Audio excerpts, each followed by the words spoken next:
Hey guys, it's Professor Tiffany Martin with Medical Microbiology, and we are working our way through Chapter 16, Adaptive Immunity, and we just talked about how B cells get activated.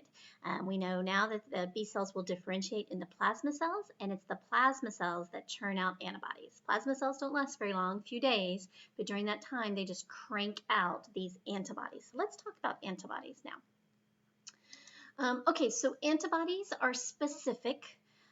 They have the same structure as that B cell receptor, but they don't have that transmembrane portion. They are proteins. They are able to be secreted. Remember, plasma cells are secreting these structures. We call these proteins, we call them immunoglobulins, because then they start circulating around the blood cells and in the lymph system. So they are, and into the tissues. So we are now calling them immunoglobulins. We said they're made by plasma cells, but that antigen binding sites, they have two in those Y-shaped, and they're specific for whatever pathogen started off this whole process, for that specific antigen. And that's what they're looking for now. All right, so structure, there's my two antigen binding sites at the tips of the Y. We have a heavy chain here, and that is going to be able to be switched out. And we'll talk about that when we get to classes of antibodies, but this is what we're talking about, this heavy chain. This is the antigen binding sites, and then there's some constant regions. Now do remember, every time we do this shorthand, I'm talking about a protein. These are a series of polypeptides. There's my beta pleated sheets and my alpha helices. This is just a 3D conformational protein, that folds into the specific shape for that. So I did want to bring you back to that. All right, so that is an antibody structure. So how do these work? These antibodies are being churned out. They're moving out into the body, and they are looking for that antigen. So how do they work? Well, we actually already know of one way they work, and that's complement. Do you remember complement? That's right. So the classical pathway for complement activation, back to innate immunity. If that pathogen comes in and an antibody binds to it, it will trigger that complement cascade, which you remember outcomes of the complement cascade: inflammation, opsonization, and then the membrane attack complex. Those were all outcomes of that complement cascade.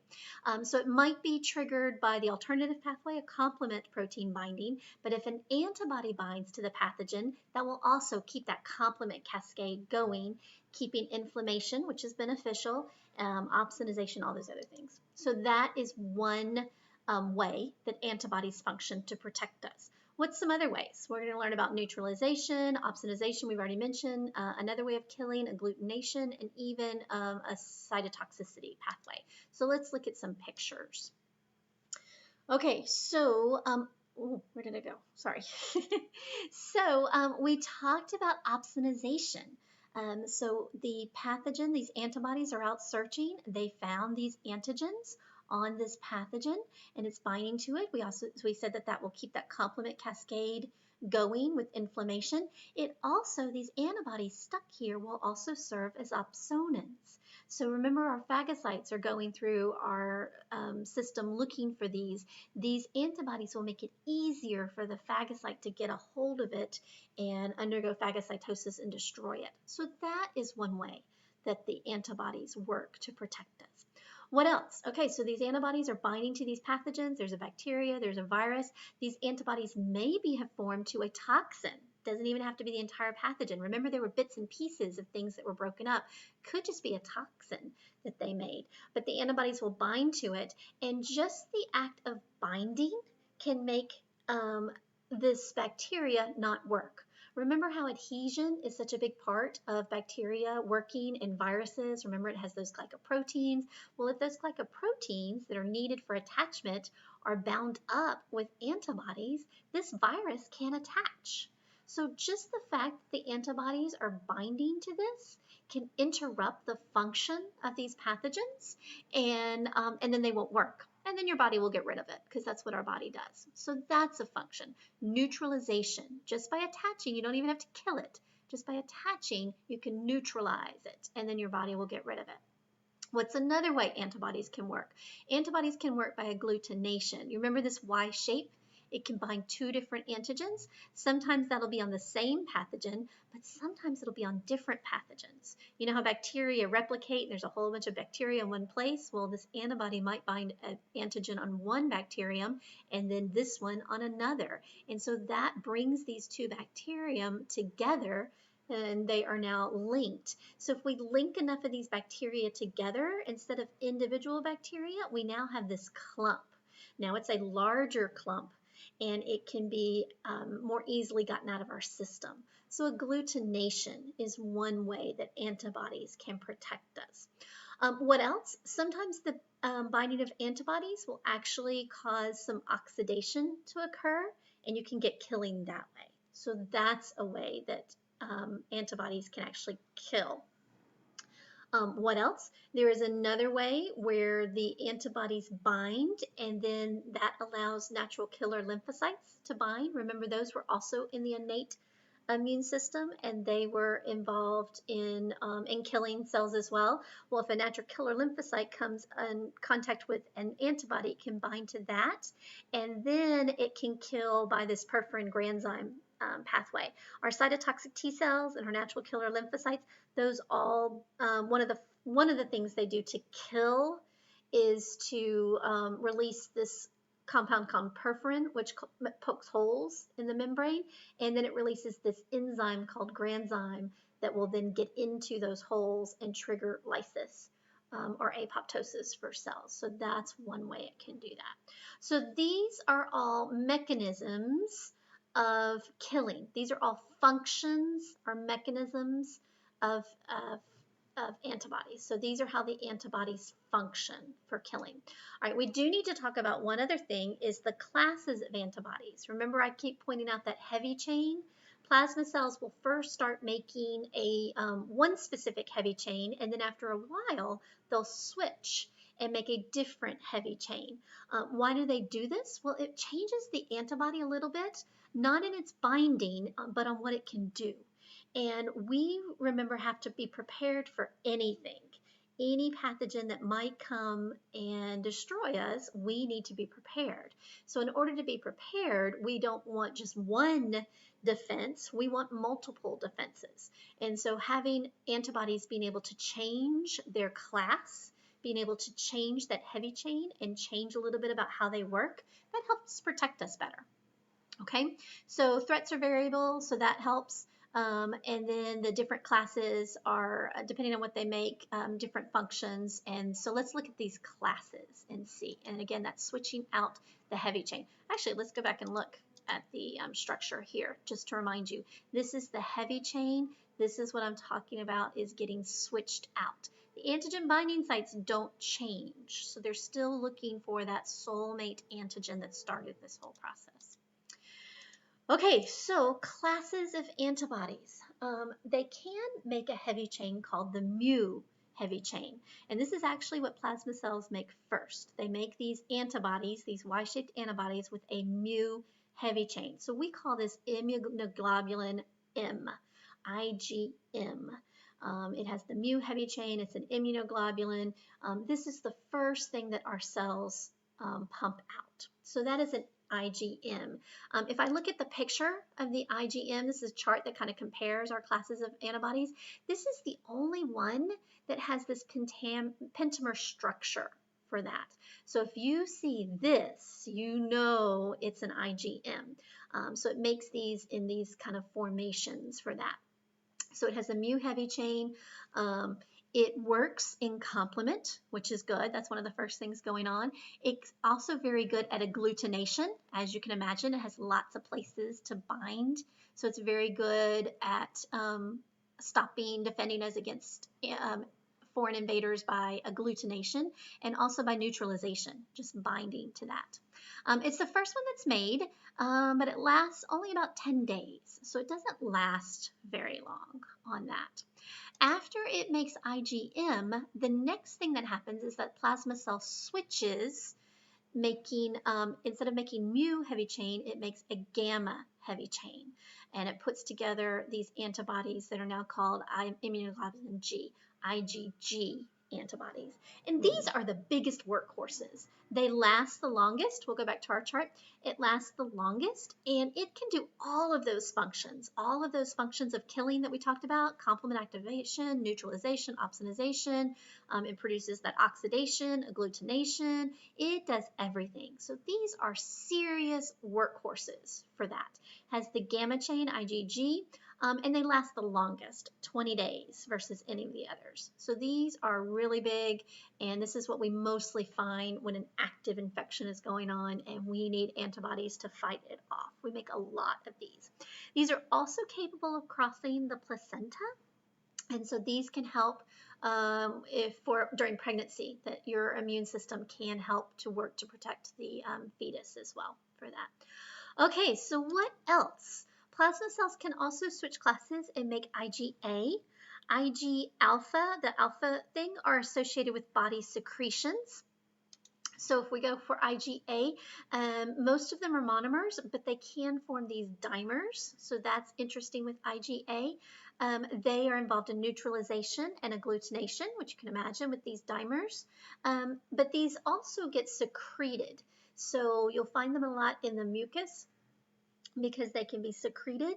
You find them in saliva. You also find them in breast milk. So when they talk about continuing to nurse, you get an infection and you're a breastfeeding mom and you ask your doctor, is it okay to keep nursing? It's very likely that your baby has already been exposed to the pathogen just by care being close to you. And so if you continue to breastfeed, you can pass along your antibodies that you're making. And the antibodies that you're passing on are these IgA antibodies.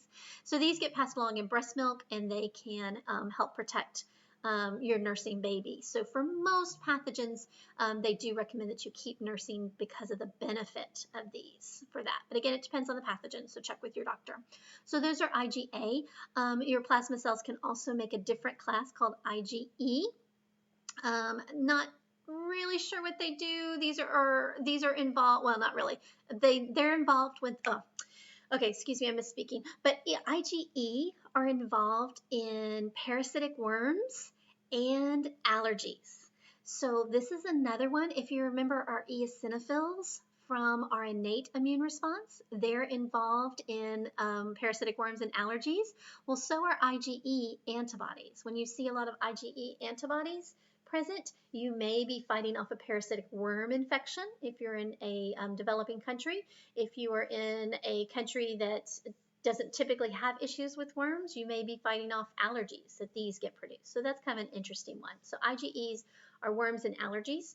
IgD, that's the one that they're not really sure exactly what it does. We find them on B cells again. So that's another class that we don't know as much about right now. Okay, so these are our classes of antibodies and how they worked. Remember, the first antibody we get is that IgM antibody. So let's talk about how our body responds really quickly at the end here. You have a exposure to a pathogen. You go back through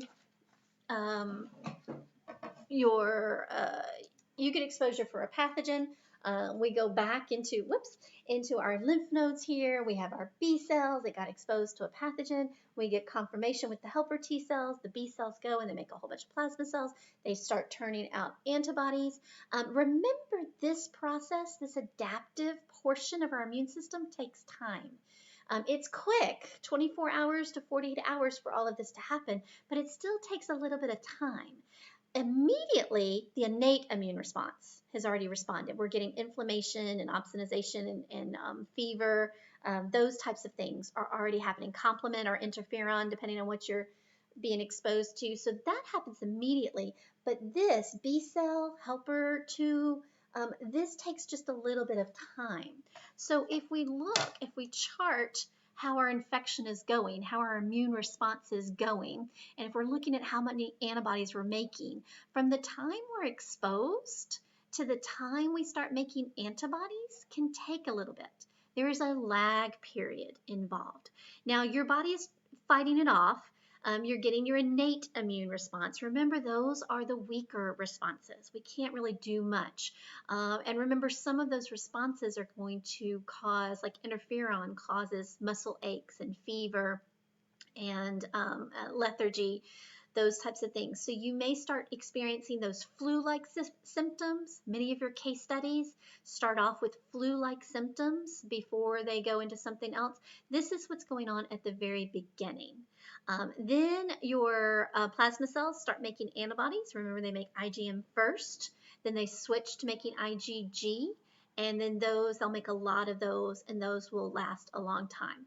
All right, this is all well and good, but sometimes you, during this lag period, if you have a particularly dangerous pathogen like tetanus, you're exposed by the time your immune system has decided, yes, this is a bad guy, and you need to respond, the damage can be severe, and you can actually die while you're waiting for this immune response to happen. So that's a problem. So what we know about these response, the first time you see this and you have to go through those checks and balances, it takes a little bit of time. The second time you see the same toxin, the same pathogen, your immune system doesn't need the helper cells. Those memory B cells and memory T cells are ready to go. This time, your immune response happens much more quickly. And you still make some IgM, but you mostly make IgG. And if you notice, you do even a better job of it the second time. So it makes a big difference. This is why, once you're exposed to measles during this lag period, you're going to get symptoms, you're going to get the disease, your immune system's going to kick in and you're going to recover. The second time you're exposed to measles, your immune system kicks in so quickly, you don't even get sick. So that's a good thing. Now, back to our tetanus. Tetanus is something that happens that has such severe symptoms that we can't wait. This is why we get a tetanus vaccine. This is how vaccines work. You are exposed to a weakened version of the pathogen or a piece of the pathogen that can't hurt you, but it does show your immune system that it's a bad guy. Your immune system responds. So here's your primary response with a vaccination. You may get some flu-like symptoms after your vaccination as your immune system is kicking into gear, but you will start making these antibodies for that. And remember, this pathogen is only a piece of the pathogen or it's a weakened pathogen, so you're not going to get sick other than maybe some flu-like symptoms from those innate immune responses. But then you've got antibodies and those memory cells. Second time you see it, this is when you've really been exposed to it. It's not a vaccine, but it's in real life. You have an immune response that happens immediately and then you don't get sick. So that's how vaccines work. Okay, we're going to stop with the antibodies there and we're going to pick up the very last thing in the last video. Thanks, guys.